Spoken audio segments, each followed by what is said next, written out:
তারপর আমাদের জানাবেন একই সাথে এই শহরে কোনো প্রকার চাঁদাবাজি ছাত্র সমাজ বরদাস্ত করবে না। মোদীকে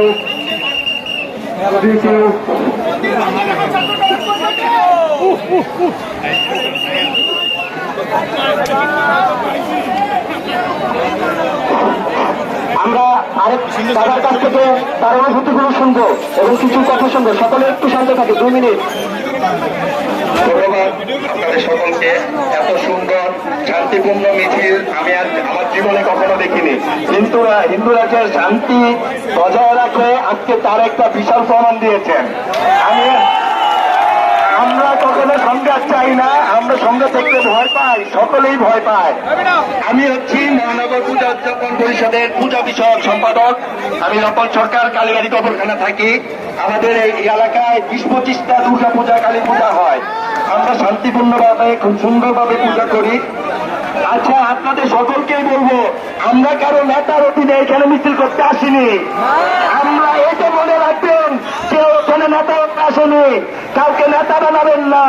আমরা সকল এখানে মিলিত হব। আমরা কোনো সংঘর্ষ চাই না, কোনো সংঘাত চাই না। আমরা সবাই আমাদের অধিকার আদায়ের জন্য এসেছি। আপনারা সবাই একসাথে থাকবেন। কোনো নেতা নেই এই আন্দোলনের, সকলেই সমান। ফেসবুকে আমরা দিয়ে দিব, আপনারা সবাই সবাইকে নিয়ে এখানে থাকবেন। ধন্যবাদ আপনাদের সকলকে। আপনারা উঠবেন না, আরেকটু অপেক্ষা করুন।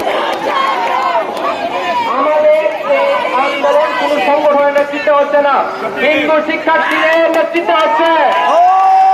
আমরা আজকের সমন্বয় কমিটি থেকে যা সিদ্ধান্ত নেওয়া হবে সেই সিদ্ধান্ত অনুযায়ী আগামী আন্দোলন চলবে।